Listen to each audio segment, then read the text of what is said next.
People Pathwari की कथा। एक समय एक गुजरी थी। उसने अपनी बहू को एक दिन दूध दही बेचने को कहा। वह बेचने गई तो रास्ते में औरतें पीपल पथवारी सींचती हुई दिखी। इस पर उसने उन औरतों से पूछा कि यह क्या कर रही हो। औरतों ने कहा कि हम पीपल पथवारी सींच रही हैं। इससे घर में धन धान्य बढ़ता है और खोया पति भी मिल जाता है। बहू बोली, ऐसी बात है तो मैं पानी की जगह दूध व दही से सींचूंगी। गुजरी बहू ने रोज दूध दही बेचते समय पीपल पथवारी को दूध दही से ही सींचना शुरू कर दिया। जब सास दूध दही के रुपए मांगती तो वह कह देती, महीना पूरा होने पर हिसाब दे देंगी। इसके बाद जब कार्तिक का महीना पूरा हो गया तो वह पीपल पथवारी के चरणों में पड़ गई। इस पर पीपल पथवारी ने पूछा कि क्या बात है, तो उसने कहा कि आज सास दूध दही का हिसाब मांगेगी। पीपल पथवारी बोली कि मेरे पास तो रुपए नहीं है, ये पत्थर और पान के टुकड़े हैं, जिसे ले जा। बहू वही साथ ले गई और उसे एक अलमारी में रख दिया। इसके बाद डर के मारे वह चादर ओढ़कर सो गई। कुछ देर में सास बोली, बहू दूध दही के रुपए ला। बहू बोली, मैं जो लाई हूँ वह अलमारी में रख दिए हैं। सास ने अलमारी खोल के देखा तो उसमें हीरे मोती जगमगा रहे थे। धन का भी ढेर लगा था। सास ने बहू को आवाज लगाई कि बहू इतना धन कहाँ से ले आई। बहू ने आकर देखा तो सच में धन के भंडार भरे थे। इस पर बहू ने सास को सारी बातें बता दी और सास ने कहा कि अब मैं भी कार्तिक मास में पीपल पथवारी को सींचूंगी। इसके बाद जब कार्तिक मास आया तो सास दूध दही बेचने लगी, पर वह दूध दही बेचने के बाद खाली हांडी में पानी डालकर उससे पीपल पथवारी में पानी डाल देती। पूर्णिमा के दिन उसने अपनी बहू से कहा कि वह उससे दूध दही के रुपए मांगे। जब बहू ने रुपए मांगे तो वह भी पीपल पथवारी के चरण पकड़कर कहने लगी कि मुझसे बहू रुपए मांग रही है। इस पर पीपल पथवारी ने उसे भी पत्थर व पान के टुकड़े दे दिए, जिसे सास ने अलमारी में लाकर रख दिए। इसके बाद जब बहू ने अलमारी खोलकर देखी तो उसमें कीड़े मकोड़े मिले। इस पर सब कोई कहने लगा, बहू तो सत की भूखी थी, लेकिन सास ने धन की भूखी होकर पीपल पथवारी को सींचा, इसलिए उसे फल नहीं मिला। पथवारी माता ने जैसा बहू को फल दिया वैसा सबको दे, और जैसा सास को दिया वैसा किसी को भी नहीं दे।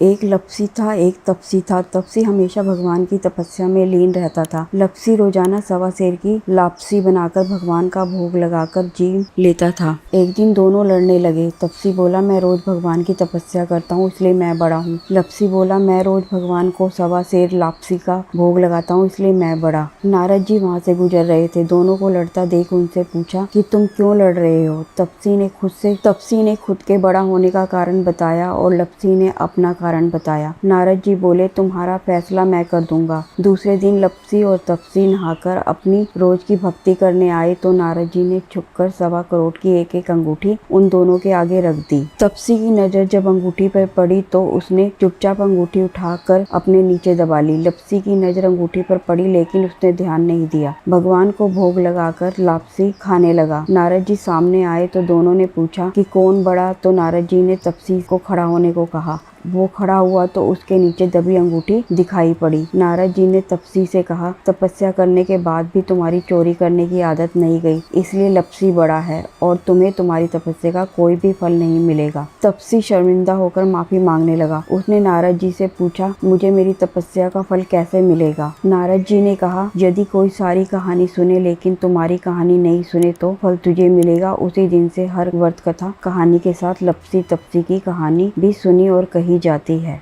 कार्तिक मास के शुक्ल पक्ष की एकादशी पर भगवान विष्णु के शालिग्राम रूप और माता तुलसी का विवाह किया जाता है। कई लोग द्वादशी तिथि पर भी तुलसी विवाह करते हैं। तुलसी भगवान विष्णु को अति प्रिय है। कार्तिक मास के शुक्ल पक्ष की एकादशी पर भगवान विष्णु के शालिग्राम रूप और माता तुलसी का विवाह किया जाता है। हिंदू महीने में कार्तिक माह का अत्यधिक महत्व माना गया है। इस पूरे माह में स्नान, दान तथा अन्य धार्मिक कार्यों को करना शुभ माना गया है। कार्तिक स्नान के साथ तुलसी जी की पूजा का भी अत्यधिक महत्व है। इसी माह में तुलसी जी का विवाह कराया जाता है। जिन्हें कन्या संतान नहीं होती वह तुलसी जी का विवाह शालिग्राम जी से कराकर कन्यादान का सुख पाते हैं। कार्तिक माह में सभी औरतें तुलसी जी को जल से सींचा करती थी। एक बुढ़िया भी थी जो कार्तिक माह में तुलसी को सींचने जाती थी, और जब वह जाती तो तुलसी माता से कहती कि हे तुलसी माता, सत की दाता, मैं तेरा विवाह सींचती हूँ, मुझे बहू दे, पीले रंग की धोती दे, मीठा ग्रास दे, बैकुंठ में वास दे, अच्छी मौत दे, चंदन का काट दे, अच्छा राज दे, खाने को दाल भात दे और 11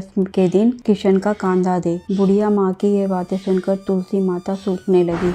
तुलसी माता को यूं सूखते देख भगवान ने पूछा कि हे तुलसी, तुम दिन प्रतिदिन क्यों सूखती जा रही हो। तुलसी माता ने कहा, बस मेरे मन की मत पूछो। भगवान ने कहा कि मैं नहीं पूछूंगा तो कौन पूछेगा। इस पर तुलसी माता कहती हैं कि एक बुढ़िया आती है और अपनी बात कहकर चली जाती है। मैं उसकी सभी बातें पूरी कर दूंगी, लेकिन किशन का कांधा कहाँ से लाऊंगी। भगवान किशन बोले कि वह मरेगी तो अपने आप ही कांधा देने आऊंगा, तुम बुढ़िया माई से ये बात कह देना। इसके बाद बुढ़िया मर गई। बुढ़िया के मरने पर सारा गांव इकट्ठा हो गया और उसका अंतिम संस्कार आने पर उसे उठाने लगे, लेकिन वह बहुत भारी हो गई, जिससे उसकी अर्थी टस से मस नहीं हुई। सभी बोले, यह तो बहुत संस्कारी थी, बहुत पूजा पाठ करती थी, कोई पाप नहीं किया, फिर यह इतनी भारी कैसे हो गई। बूढ़े ब्राह्मण के वेश में भगवान आए और कहने लगे कि ये भीड़ कैसी है। तब गाँव वाले बोले कि एक बुढ़िया मर गई है और वह इतनी पापन थी कि उसकी अर्थी नहीं उठ रही है, बहुत भारी हो गई है। भगवान बोले, मुझे इसके कान में कुछ कहने दो, फिर यह उठ जाएगी। भगवान बुढ़िया के पास गए, उसके कान में कहा, माई तू अपने मन की भी कर ले, पीताम्बर की धोती ले, मीठा ग्रास ले, वैकुंठ में वास ले, चटक की चाल ले, चंदन का काट ले, झालर की झनकार ले, दाल भात को जी और किशन का कांधा ले। भगवान की सभी बातें सुन के बुढ़िया हल्की हो गई और भगवान अपने कंधे पर उसे ले गए।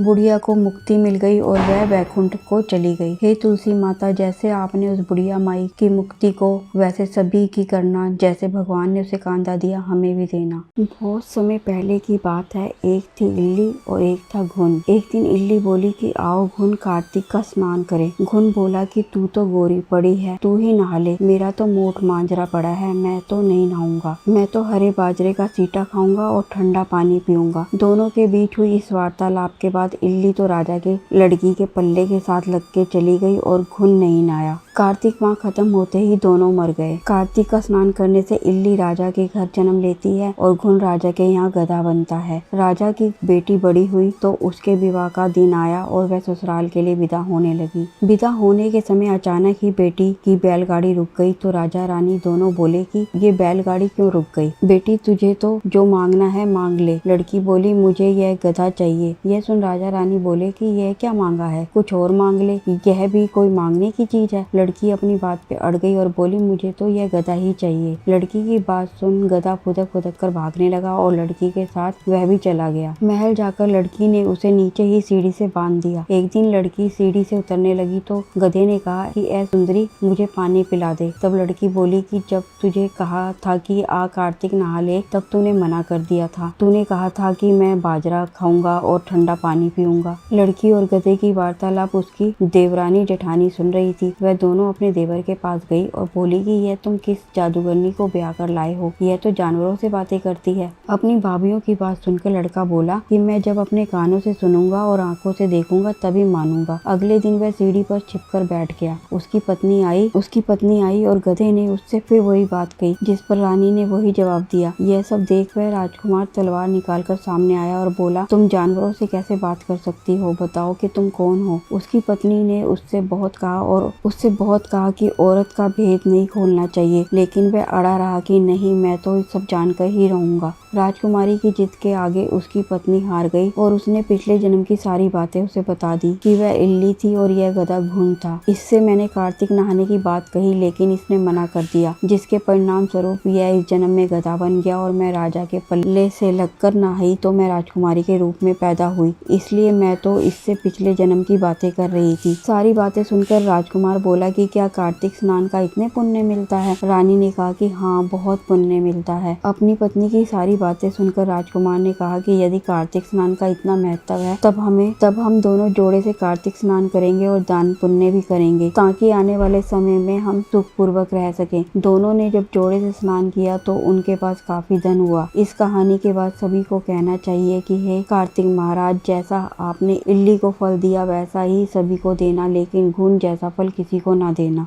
हेलो फ्रेंड्स, कार्तिक का महीना प्रारंभ हो चुका है। इस माह को बहुत ही पवित्र माना गया है। इस माह में ही भगवान विष्णु अपनी योग निद्रा से जाग जाते हैं और तब सभी तरह के मांगलिक कार्य प्रारंभ हो जाते हैं। इसी कार्तिक मास में दीपावली का महापर्व आता है। पुराणों में कार्तिक मास की महिमा का वर्णन मिलता है। इस माह में दीपदान, स्नान, विष्णु पूजा और तुलसी पूजा के साथ ही पौराणिक कथा सुनने का बहुत ही खास महत्व होता है। एक नगर में एक ब्राह्मण दंपत्ति रहते थे। वह दोनों प्रतिदिन 7 कोस दूर गंगा और यमुना नदी में स्नान करने जाते थे। इतनी दूर आने जाने से ब्राह्मण की पत्नी थक जाती थी। एक दिन उसने अपने पति से कहा कि हमारा एक पुत्र होता तो कितना अच्छा रहता। पुत्र के बहू आती और हमें घर वापस जाने पर खाना बना हुआ मिलता और बहू घर का काम भी कर देती। अपनी पत्नी की बात सुनकर ब्राह्मण ने कहा कि तूने बात तो सही कही है, चल मैं तेरे लिए बहू ला ही देता हूँ। ब्राह्मण ने कहा कि एक पोटली में आटा डालकर कुछ मोहरे रख देना। ब्राह्मण के कहे अनुसार उसने पोटली बांध कर दे दी। पोटली लेकर ब्राह्मण चला गया। ब्राह्मण सफर के दौरान यमुना के किनारे बहुत ही सुंदर लड़कियां दिखाई दी।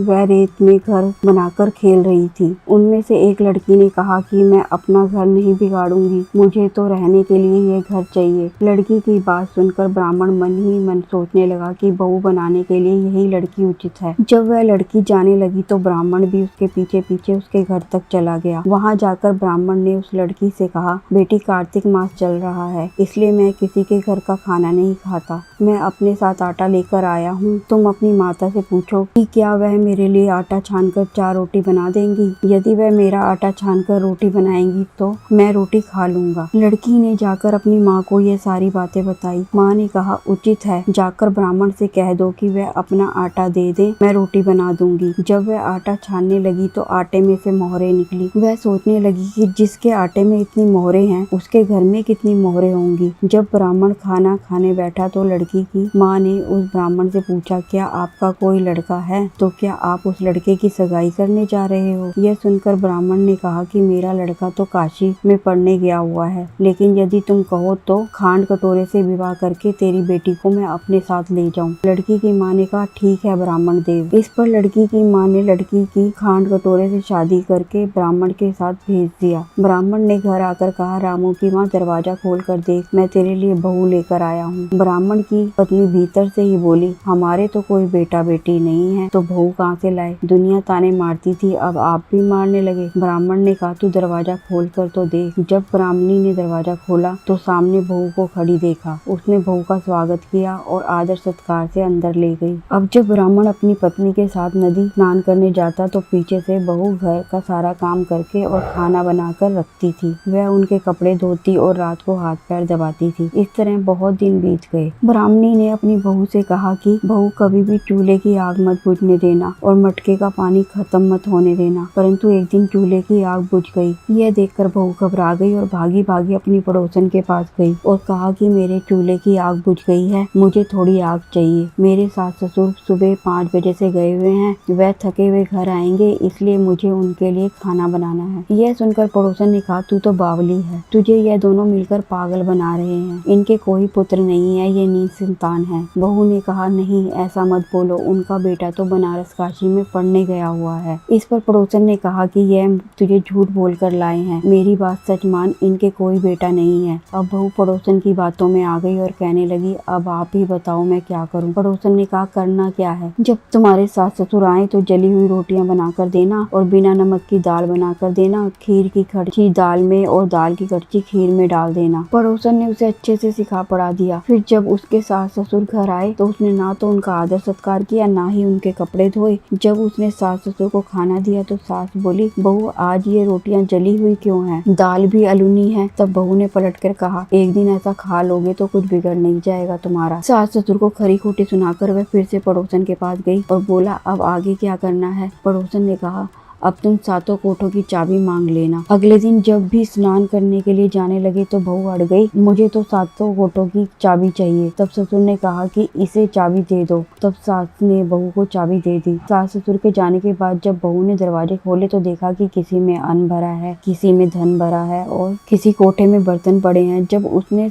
सबसे ऊपर का 7वां कोठा खोला तो देखा कि शिव जी, पार्वती माता, गणेश जी, लक्ष्मी माता जी, पीपल पतवारी, कार्तिक के ठाकुर, राई दामोदर तुलसी जी का बिड़वा, गंगा यमुना और 33 कोटि देवी देवता विराजमान है। वहीं पर एक लड़का चंदन की चौकी पर बैठा माला जप रहा है। यह सब देखकर उसने लड़के से पूछा कि तुम कौन हो? तब लड़का बोला कि मैं तेरा पति हूँ, अभी दरवाजा बंद कर दे, मेरे माता पिता आएंगे तब दरवाजा खोलना। यह सब देखकर बहू बहुत खुश हुई और 16 श्रृंगार सुंदर वस्त्र पहनकर अपने सास ससुर का इंतजार करने लगी। उसने अपने सास ससुर के लिए अच्छे अच्छे पकवान बनाए। जब उसके सास ससुर घर आए तो उसने उनका आदर सत्कार किया और प्रेम पूर्वक खाना खिलाया और हाथ पैर दबाने लगी। पैर दबाते दबाते बहू ने कहा कि माँ, आप इतनी दूर गंगा यमुना स्नान करने के लिए जाती हो तो आप थक जाती हो, इसलिए आप घर पर ही स्नान क्यों नहीं करती हो? यह सुनकर सास कहने लगी, बेटी गंगा यमुना घर पे तो नहीं बहती हैं। तब उसने कहा, हाँ मां जी बहती हैं, चलो मैं आपको दिखाती हूँ। जब बहू ने 7वां कोठा बोलकर दिखाया तो उसने शिवजी जी, पार्वती जी,